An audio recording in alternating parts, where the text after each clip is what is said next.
कर्तावे स्तोत्रम। प्रभु यीशु मसीह के नाम से आप सबों को मैं सलाम करता हूँ। यहोवा परमेश्वर के नाम से सभी को जय मसीह की। फिर एक बार आज के सुंदर और पवित्र दिन में मैं परमेश्वर का धन्यवाद देता हूँ कि परमेश्वर ने सुबह से अब तक हम सबों को संभाल कर रखा और हमारे जीवन में उसने अपने अभिषेक को और अनुग्रह को बना कर रखा है। मैं पिछले कुछ दिनों से मैं इस YouTube के चैनल पर आप लोगों के साथ नहीं जुड़ सका क्योंकि और सभाओं में व्यस्त था, कुछ और बातों में मैं व्यस्त हो गया था। लेकिन प्रभु का धन्यवाद हो कि फिर एक बार परमेश्वर ने यहाँ समय दिया, यहाँ मौका दिया कि मैं आपके मध्य में आ सकूँ और जो बातें प्रभु ने मुझ तक पहुँचाई है वो मैं आप तक पहुँचा सकूँ। हालेलुया।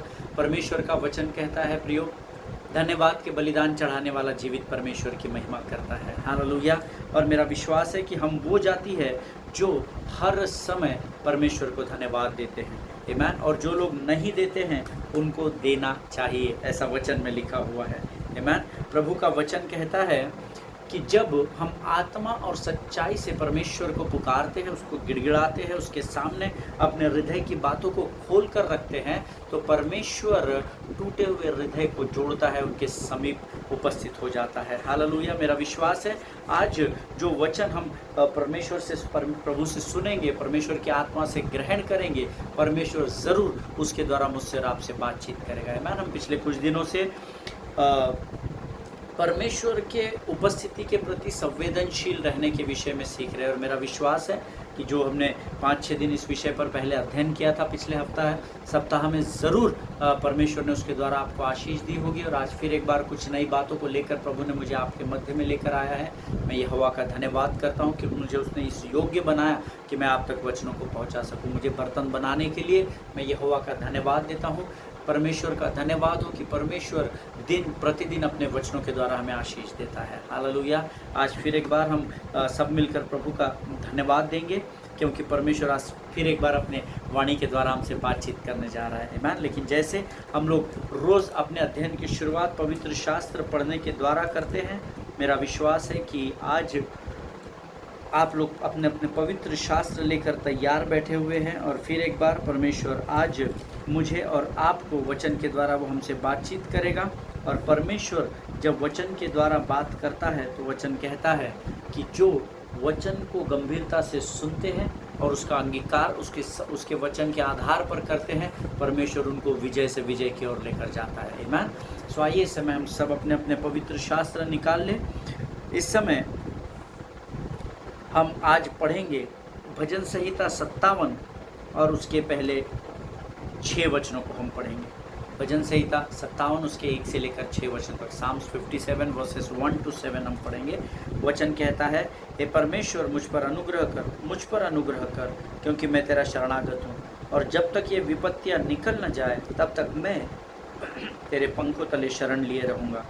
मैं परम प्रधान परमेश्वर को पुकारूंगा, परमेश्वर को जो मेरे लिए सब कुछ सिद्ध करता है। परमेश्वर स्वर्ग से भेजकर मुझे बचा लेगा जब मेरा निगलने वाला निंदा कर रहा हो। परमेश्वर अपनी करुणा और सच्चाई प्रकट करेगा। मेरा प्राण सिंहों के बीच में है, मुझे जलते हुओं के बीच में लेटना पड़ता है, अर्थात ऐसे मनुष्यों के बीच में जिनके दांत बर्छी और तीर है और जिनकी जीभ तेज तलवार है। हे परमेश्वर, तू स्वर्ग के ऊपर अति महान और तेजोमय है, तेरी महिमा सारी पृथ्वी के ऊपर फैल जाए। उन्होंने मेरे पैरों के लिए जाल लगाया है, मेरा प्राण ढला जाता है। उन्होंने मेरे आगे गड्ढा खोदा परंतु आप ही उसमें गिर पड़े। आमीन। ये परमेश्वर का वचन है। प्रभु इन वचनों के पढ़े जाने पर हम में से प्रत्येक को आशीष दे। मेरा विश्वास है आपने मेरे साथ ये वचन ज़रूर पढ़े हैं। आमीन। वचन कहता है, मेरे परमेश्वर मुझ पर अनुग्रह कर क्योंकि मैं तेरा शरणागत हूँ। हालेलुया। जब आपने और मैंने उद्धार को पाया तो हम परमेश्वर के अनुग्रह के नीचे आ गए। और जब तक हम परमेश्वर के शरण में रहते हैं, जब हम उसको अपना शरण स्थान और अपनी ढाल मानते हैं, जब हम उसको अपना छुपने का स्थान मानते हैं, परमेश्वर हमें अनुग्रह पर अनुग्रह देता चला जाता है। हालेलुया। लेकिन कई बार हम परमेश्वर के अनुग्रह का अनड्यू एडवांटेज उठा लेते हैं और कई बार हम प्रभु के अनुग्रह से बाहर निकल जाते हैं। आमीन। लेकिन ये वचन कहता है, मुझ पर अनुग्रह कर प्रभु क्योंकि मैं तेरा शरणागत हूँ। आमीन। और जब तक ये विपत्तियाँ निकल न जाए तब तक मैं तेरे पंखों तले शरण लिए रहूँगा। अगर आज आप किसी परिस्थिति का सामना कर रहे, किसी संकट को फेस कर रहे हैं, किसी परिस्थिति का सामना कर रहे हैं, तो सबसे पहले आपको परमेश्वर के शरण तले आना ज़रूरी है, आमीन, ताकि आप परमेश्वर के उस अद्भुत अनुग्रह को प्राप्त कर सके, ताकि जब आप अपने जीवन में परिस्थिति का सामना करें तो परमेश्वर का अनुग्रह के द्वारा आप बचाए जा सके, आमीन। आगे वचन कहता है, मैं परम प्रधान परमेश्वर को पुकारूंगा, परमेश्वर को जो मेरे लिए सब कुछ सिद्ध करता है। जब आप परमेश्वर को पुकारते हैं, पहली बात परमेश्वर सुनता है, क्योंकि वो बहरा परमेश्वर नहीं है, वो मुर्दों में से जी उठता है, आमीन। और आगे वचन कहता है, मैं परमेश्वर को पुकारता हूँ क्योंकि परमेश्वर मेरे लिए सारी बातों को सिद्ध करता है, हालेलुया। अगर आज आप किसी संकट या विकट परिस्थिति का सामना कर रहे हैं तो परमेश्वर को पुकारें। मैं आपको वायदा करता हूँ, परमेश्वर अपनी उपस्थिति को और अपने विजय को आपके जीवन में सिद्ध कर देगा, हालेलुया। आगे वचन कहता है, परमेश्वर स्वर्ग से भेजकर मुझे बचा लेगा जब मेरा निगलने वाला निंदा कर रहा हो, आमीन। जब कोई आपके विरोध में बोल रहा होगा, जब कोई आपकी निंदा कर रहा होगा, परमेश्वर स्वर्ग से भेजकर अपने लोगों का अर्थात आपका बचाव करेगा। ये परमेश्वर का वायदा है, आमीन। जो विश्वास करते हैं वो आमीन कहें, हालेलुया, आमीन। आगे वचन कहता है, परमेश्वर अपनी करुणा और सच्चाई प्रकट करेगा, हालेलुया, आमीन। परमेश्वर सच्चा है। हम एक गीत गाते हैं, तू पवित्र पवित्र है, तू पवित्र पवित्र है, तू सच्चा है प्रभु, तू झूठा नहीं है, तू पवित्र पवित्र है, आमीन। वचन कहता है वो करुणा और सच्चाई को प्रकट करने वाला परमेश्वर है, आमीन। मेरा प्राण सिंहों के बीच में है, मुझे जलते हुओं के बीच में लेटना पड़ता है, अर्थात ऐसे मनुष्यों के बीच में जिनके दांत बर्छी और तीर है और उनकी जीभ तेज तलवार है। यहाँ पर भजन का लिखने वाला इस बात को बता रहा है कि वो ऐसे लोगों के मध्य में फंसा हुआ है जो जब भी अपने मुख को उसके विरोध में खोलते हैं तो उनके मुख से अंगार ही निकलते, उनके मुख से गलत बातें, उनके मुख से चुभने वाले तीर ही उस दाऊद के जीवन की ओर बढ़ाए जाते हैं। मैं दाऊद अपनी व्यथा को यहाँ पर बता रहा है कि प्रभु मैं ऐसी भयानक परिस्थिति में फंसा हुआ हूँ। हे परमेश्वर, तू स्वर्ग के ऊपर अति महान और तेजोमय है, तेरी महिमा सारी पृथ्वी के ऊपर फैल जाए, आमीन। अब जब परमेश्वर की महिमा पृथ्वी पर फैलती है, वचन कहता है जब परमेश्वर के महिमा के बादल तंबू में भवन में पर आते थे तो याजक भी खड़े नहीं रह पाते थे। इसका अर्थ है जब आप परमेश्वर को पुकारते हैं, परमेश्वर अपनी महिमा को आपके जीवन पर उंडेलता है, जिसके द्वारा पहले तो वो आपको सुरक्षित करता है, दूसरा वो आपके शत्रु का उपाय करता है, हालेलुया। और छठवां वचन कहता है, उन्होंने मेरे पैरों के लिए जाल लगाया है, मेरा प्राण ढला जाता है, उन्होंने मेरे आगे गड्ढा खोदा परंतु आप ही उसमें गिर पड़े, हालेलुया। आप धर्मी हैं जब आप परमेश्वर को अपने परमेश्वर की शरण में आप चले जाते हैं, आप अपने आप को शरणागत बना लेते हैं, तो परमेश्वर आपके शत्रु ने आपके लिए जो गड्ढा खोदा है, परमेश्वर उस गड्ढे में स्वयं आपके शत्रु को डाल देता है, हालेलुया। सो आपको वो सुरक्षित करने वाला परमेश्वर है। वो दिन को बादल का खंबा और रात को आग का खंबा बनकर आपकी सुरक्षा करने वाला महान परमेश्वर है, hallelujah. So don't give up, keep praying and thanking the Lord in every situation of life. So आप डरिएगा नहीं, हर परिस्थिति में परमेश्वर को धन्यवाद देते रहे और परमेश्वर के वचनों में बने रहे, हालेलुया। प्रभु इन बातों के द्वारा आपको आशीष दे। आइए प्रियो, इस समय हम अपनी आंखों को बंद करेंगे और हम प्रार्थना करेंगे। Let us pray. खुदावंद प्रभु यीशु नासरी के नाम से सुंदर और पवित्र समय के लिए हम तुझे धन्यवाद देते हैं राजा। प्रभु तू महान और जीवित परमेश्वर हैं, तेरी स्तुति करते हैं, तेरी प्रशंसा करते हैं राजा। प्रभु परमेश्वर पिता, तू राजाओं का राजा और सेनाओं का परमेश्वर है, इसलिए हम तेरा गुणानुवाद करते हैं। इस समय हम प्रार्थना करते हैं अपने तमाम उन भाई और बहनों के लिए जो हमारे लिए रोज़ प्रार्थना करते हैं। प्रभु तू उनमें से हर एक को आशीष दे, उन्हें नाम बनाम आशीषित कर, उन्हें किसी भली वस्तु की घटी न होने देना राजा। प्रभु हम प्रार्थना करते हैं उन तमाम लोगों के लिए जिनकी प्रार्थना की विनतियाँ हम तक आई है राजा, तो उनमें से हर एक को आशीष देना परमेश्वर पिता। होने दे परमेश्वर पिता, जब वे तेरे सामने अपनी बातों को गिड़गिड़ा कर कहते हैं प्रभु, तो उनकी प्रार्थनाओं को सुन प्रभु, और उनकी प्रार्थनाओं का उत्तर दे राजा। तेरी इच्छा और योजना को उनके जीवन में तो पूर्ण कर राजा। प्रभु आज जब तेरी आत्मा हमसे बातचीत करती है, सामर्थ और बल इन वचनों के द्वारा तो हमारे जीवन पर उंडेलना राजा। इन वचनों को समझने के लिए लगने वाले स्वर्गीय बुद्धि और ज्ञान से भरकर तू हम में से हर एक को तैयार कर राजा। प्रभु हम इस समय अपने आप को यीशु मसीह के लहू में डुबोते हैं। शत्रु की हर एक युक्ति को, हर एक योजना को जो हमारे विरोध में करता है राजा, यीशु नासरी के नाम से हम उसे खंडित करते हैं परमेश्वर पिता। अपने आप को यीशु के लहू में सुरक्षित करते हैं और इस प्रार्थना को धन्यवाद के साथ यीशु नासरी के मीठे और पवित्र नाम में मांगते हैं। प्रभु सुनिए और बड़ी दया से ग्रहण कीजिए। आमीन। हालेलुया। परमेश्वर भला है और उसकी करुणा सदा सदा की है। यहोवा का धन्यवाद दे, क्योंकि यहोवा इस समय हमारे मध्य में है। आमीन। हम पिछले कुछ दिनों से परमेश्वर के उपस्थिति के प्रति संवेदनशील रहने के विषय में हम अध्ययन कर रहे हैं। मैं फिर एक बार आपसे क्षमा चाहता हूँ। पिछले एक सप्ताह से मैं यूट्यूब पर अपने सरमन्स को अपलोड नहीं कर पाया, क्योंकि मैं कुछ और कार्यों में व्यस्त था। लेकिन प्रभु का धन्यवाद हो, परमेश्वर ने फिर एक बार मार्ग को तैयार किया। आज उसने फिर मुझसे बातचीत की और मैं उस वाणी को आप तक पहुँचाने के लिए फिर एक बार यहाँ पर हाजिर हूँ। हालेलुया।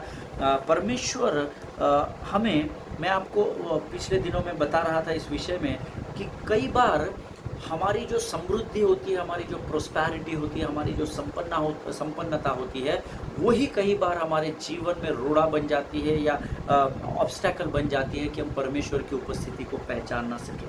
आमीन। हम होते तो प्रभु की उपस्थिति में हैं, लेकिन हमें पता ही नहीं होता कि हम प्रभु की उपस्थिति में बने हुए हैं। कई बार इसका कारण हमारी समृद्धि या हमारी संपन्नता हो जाती है, क्योंकि कई बार हमारी प्रोस्पैरिटी जो होती है, प्रभु जो हमें समृद्ध बनाता है या संपन्न करता है, हम उसमें ईगोइस्टिक हो जाते हैं। हमारे अंदर एक घमंड आ जाता है, हमारे पास सब कुछ है, कोई हमारा क्या बिगाड़ सकता है, हमारी ये पहचान है, हमारे पास इतना धन है, हमारे पास इतनी प्रॉपर्टी है। और कई बार हमारी ये समृद्धि और संपन्नता हमें इतना ईगो में डाल देती है या इतना हमें घमंडी बना देती है कि परमेश्वर की उपस्थिति हमारे मध्य में होने के बावजूद भी हम उसे समझ नहीं पाते हैं। आमीन। और मेरा विश्वास है ये हम सब के जीवन में कभी ना कभी होता है। आमीन। But what those people are doing who have maximum facility by God's grace, but they are not even recognizing God's presence। परमेश्वर ने कई बार मुझे और आपको बहुत सारी आशीषें दी है, हमारे विनती और विचारों से ऊपर उठा कर रखा है, और हम उन आशीषों का लाभ लेने में इतने व्यस्त हो जाते हैं कि हम जो हमें आशीषित करता है उसकी उपस्थिति को नकार देते हैं। हालेलुया। क्योंकि हम उसको एंजॉय करने में शत्रु हमें इतना व्यस्त कर देता है कि हम आशीष देने वाले को ही भूल जाते हैं। आमीन। प्रियो, you always have to remember that God is the channel of all our blessings। Amen। हमको हमेशा इस बात को स्मरण रखना है कि हमारे जीवन में जो भी आशीषें है उसका स्रोत हमारा परमेश्वर ही है। हालेलुया।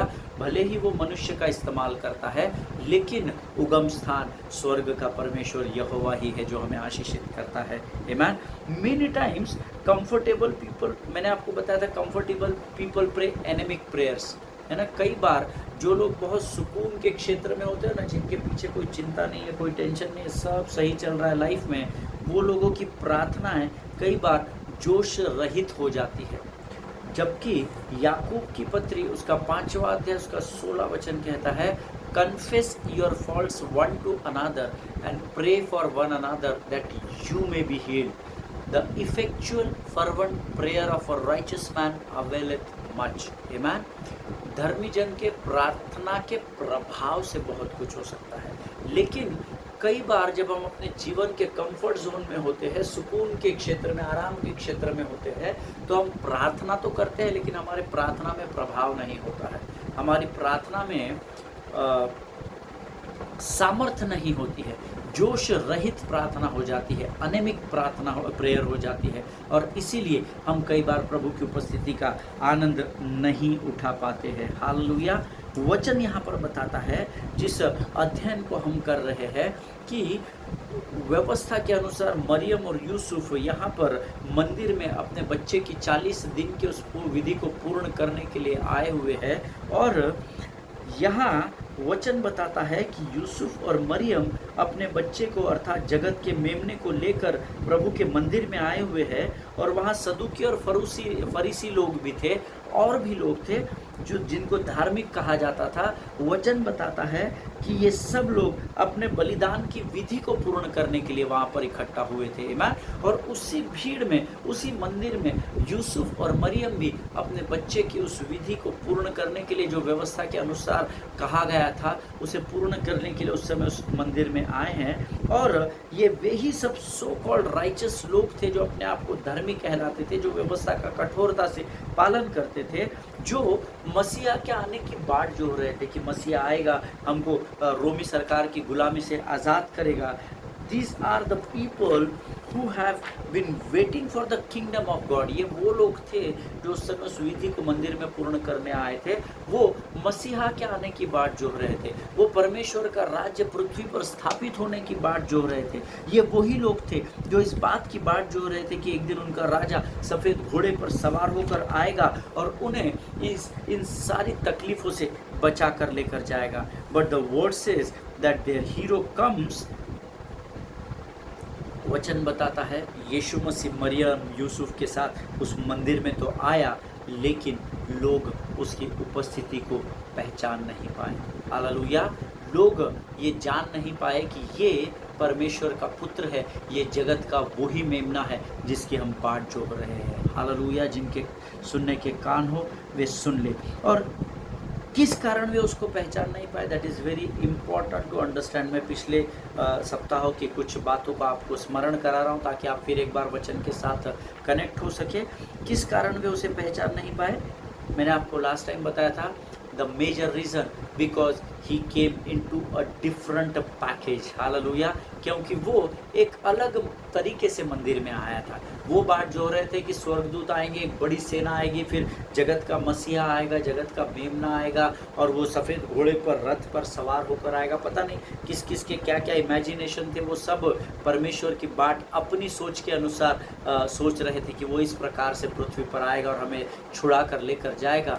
लेकिन बिकॉज यीशु मसीह एक बहुत ही सर्वसाधारण तरीके से यूसुफ और मरियम की गोद में उस मंदिर में प्रवेश कर गया था, इसीलिए वे उसे पहचान नहीं सके। Hallelujah.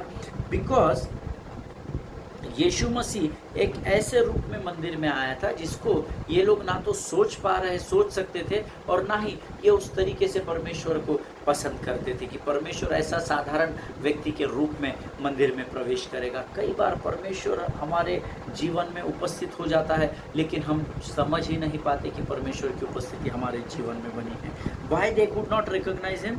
Because he has come in a package that they do not pray for। Hallelujah. क्योंकि वो एक ऐसे साधारण स्थिति में मंदिर में प्रवेश किया था, जगत का मेमना एक ऐसे साधारण परिस्थिति में मंदिर में आया था जिसको ये लोग पसंद नहीं करते थे या ये लोग समझ नहीं पाते थे। हालेलुया।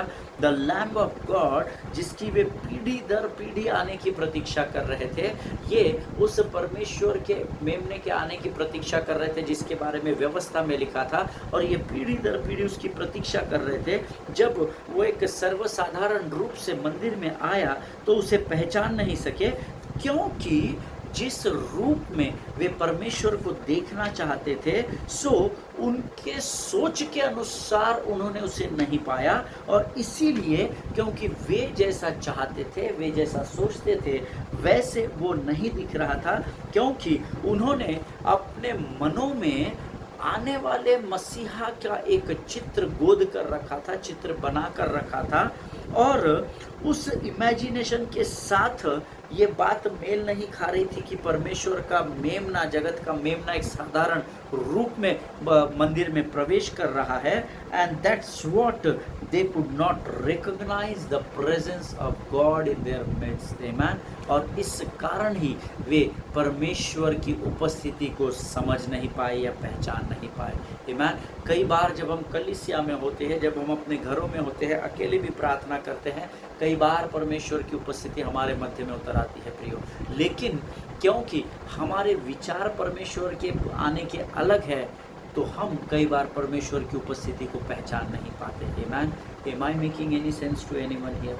क्या मैं आप में से किसी एक से भी सटीक बात कर रहा हूँ क्या? क्योंकि हमारी इमेजिनेशन का परमेश्वर अलग है, लेकिन परमेश्वर वचन के आधार पर कार्य करता है। हालेलुया। इसीलिए अगर आप प्रभु की बातचीत सुनना चाहते हो, आप प्रभु से बातें करके उसकी बात को सुनना चाहते हो, आप उसको देखना चाहते हो, तो आपको पवित्र शास्त्र में जाना पड़ेगा। यहाँ पर ये लोग मंदिर में तो थे, परमेश्वर उपस्थित भी था, लेकिन क्योंकि इनकी इमेजिनेशन के अनुसार नहीं हो रहा था, इसलिए ये प्रभु की उपस्थिति को पहचान नहीं पाए। आमेन। आज मैं आपको बताना चाहता हूँ, यीशु मसीह वहाँ पर है जहाँ पर आप स्ट्रगल कर रहे हैं। हालेलुया। मेरी बात का विश्वास करें। इन दिनों अगर आज आप किसी बात में स्ट्रगल कर रहे हैं, संघर्ष कर रहे हैं, God is there. Hallelujah. I assure you in the presence of God. आज मैं जिस परिस्थिति में संघर्ष कर रहा हूँ, मैं विश्वास करता हूँ कि उस परिस्थिति में स्वर्ग का परमेश्वर यहोवा मेरे साथ बना हुआ है। आमेन। प्रियो, आप आज किसी भी स्थान पर हो, इस देश में, उस देश के बाहर हो, शहर में हो, कस्बे में हो, छोटे स्थान पर हो, बड़े महल में हो, राजा के महल, आप कहीं भी किसी भी परिस्थिति में क्यों ना हो, परंतु अगर आप आज संघर्ष कर रहे हैं, receive my word as a prophetic word, the God is there as an Emmanuel God in your struggle with you. Hallelujah. परमेश्वर इमैनुअल बनकर आपके उस संघर्ष की परिस्थिति में आपके साथ बना हुआ है। आमीन। अगर आज आप आर्थिक परिस्थिति से गुजर रहे हो, परमेश्वर आपके साथ है। आमीन। अगर आज आपके परिवार में पारिवारिक समस्याएं हैं, विश्वास करें, परमेश्वर आपके साथ है। आमीन। अगर आपके कार्य करने के स्थान पर या व्यवसाय में कुछ ऊंच नीच हो रही है, तिरस्कार हो रहा है, कोई भी बातें आपके विरोध में हो रही है, परमेश्वर आपके साथ है। Receive it. अगर आप स्कूल या कॉलेज में हो, आपके जीवन में किसी भी समस्या से, किसी भी संघर्ष से आप गुजर रहे हैं, mark my word, God is there with you. Amen. God is always there where you are struggling in your life. Amen. आप आपके जीवन के जिस भी क्षेत्र में संघर्ष कर रहे हो, परमेश्वर वहाँ आपके साथ उपस्थित है। हालेलुया। प्रियो, today if you are facing और going through any difficulty of your life, physical, financial, mental, spiritual, आप किसी भी परिस्थिति से गुजर क्यों ना रहे हो, आप किसी भी कठिनाई के दौर से गुजर क्यों ना रहे हो, believe me, he is there. Amen. But yes, he may have come in the package which you do not prefer। Hallelujah. लेकिन हो सकता है, यस, आपके संघर्ष की हर परिस्थिति में परमेश्वर आपके साथ है, लेकिन हो सकता है आप जिस तरीके से परमेश्वर को देखना चाहते हैं, आपके संघर्ष में का इन्वॉल्व करना चाहते हैं, शायद उस समय वो उस पैकेज में आपके सामने ना आए। हालेलुया। लेकिन yes, in your struggle God is there for you, sure. Amen. प्रियो, कई बार हम परमेश्वर की पहचान नहीं कर पाते या उसकी उपस्थिति को कई बार हम समझ नहीं पाते। वो होता है पर हम समझ नहीं पाते या पहचान नहीं पाते। वो इसलिए नहीं क्योंकि वो वहाँ पर उपस्थित नहीं है। कैसे पहचानेंगे पास्टर साहब? वो तो है ही नहीं, मुझे तो महसूस ही नहीं हो रहा। आपके महसूस होने के अनुसार परमेश्वर की उपस्थिति कार्य नहीं करती। जहाँ 2 या 3 होंगे वहाँ परमेश्वर होगा। जहाँ आप संघर्ष कर रहे हैं, आप प्रभु को इनवाइट करेंगे, परमेश्वर वहाँ पर होगा। परमेश्वर की उपस्थिति को हम समझ इसलिए नहीं पाते क्योंकि वो वहाँ पे उपस्थित नहीं है, लेकिन इसलिए क्योंकि हमारी अपेक्षाओं को उसके प्रति हमने अपने मनों में इतना अधिक सोच कर रखा है, जिस कारण जब हमारी प्रार्थनाएं हम प्रभु के सम्मुख विनतियों के द्वारा रखते हैं, जब हम अपने निवेदनों को प्रार्थना और विनती के द्वारा परमेश्वर के सम्मुख रखते हैं, और जब उसका उत्तर हमें अपनी अपेक्षाओं के अनुसार या अपनी आशाओं के अनुसार नहीं मिलता, तब हम प्रभु की उपस्थिति होने के बावजूद भी उसे पहचान नहीं पाते। आमीन। परमेश्वर इस बात को समझने में आपकी सहायता और मदद करे, क्योंकि वो हमारी अपेक्षाओं पर, हमारे प्लानिंग्स पर, हमारी योजनाओं पर हमें नहीं दिखता है, इसीलिए कई बार हम उसकी उपस्थिति से वंचित हो जाते हैं। वो हमेशा उपस्थित रहेगा, amen, because his name is Emmanuel God, जो आपके संग संग चलने वाला परमेश्वर है, amen. Actually we have boxed God into the way we want him to answer, amen. That is the biggest problem with the end time churches. अंतिम समय की कलीसिया के साथ एक बहुत बड़ी समस्या हो गई है, हम परमेश्वर को हमने एक बॉक्स में बंद कर दिया है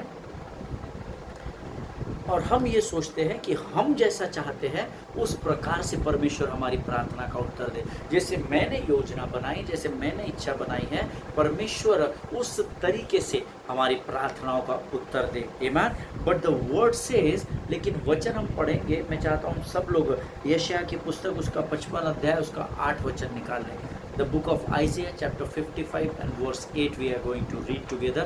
मेरा विश्वास है आपके पवित्र शास्त्र आपके सामने रखे हुए हैं, अगर नहीं है तो लेकर बैठना ज़रूरी है। Hallelujah, amen. The word says, for my thoughts are not your thoughts, neither are your ways are my ways, declares the Lord. I am not declaring this, amen. I am just saying this word, I am confessing this word on behalf of the Spirit of the Lord, आमेन। ये वचन मैंने नहीं लिखे हैं, लेकिन मैं इस बात का अंगीकार कर रहा हूँ, इस बात को विश्वास के साथ आप तक पहुँचा रहा हूँ, क्योंकि परमेश्वर की आत्मा ने मुझे ये वचन आपको देने के लिए कहा है, आमेन। वचन कहता है, for my thoughts are not your thoughts, मेरे विचार तुम्हारे विचारों समान नहीं है, neither are your ways are my ways, ना ही मेरे तरीके या मेरी योजनाएं, मेरे मार्ग तुम्हारे मार्ग से मेल खाते हैं, आमेन।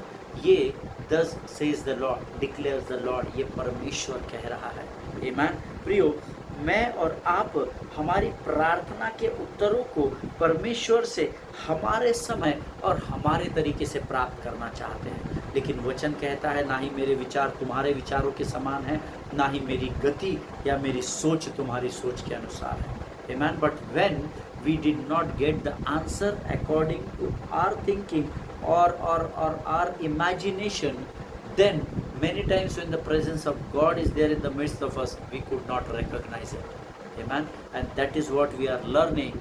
You need to be sensible with the presence of God. परमेश्वर के उपस्थिति के प्रति मुझे और आपको संवेदनशील रहना ज़रूरी है, हालेलुया, क्योंकि परमेश्वर के विचार और परमेश्वर की गति मनुष्य के विचार और मनुष्य की गति से बहुत ऊंचाई पर कार्य करती है, hallelujah. Actually I will tell you what is the problem, we have limit God's ability, you no.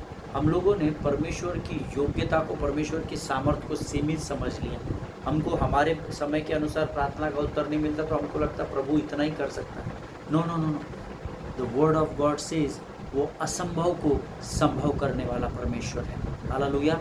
Nothing is impossible for God. Is there anything too hard for me, क्या मेरे लिए कोई बात कठिन है, ऐसा परमेश्वर के वचन में लिखा हुआ है। लेकिन कई बार क्या होता है, we have limit God's ability to work in our life. हमने परमेश्वर की योग्यता को सीमित कर दिया, क्यों? क्योंकि हमने उसको एक बॉक्स में बंद करके रखा है।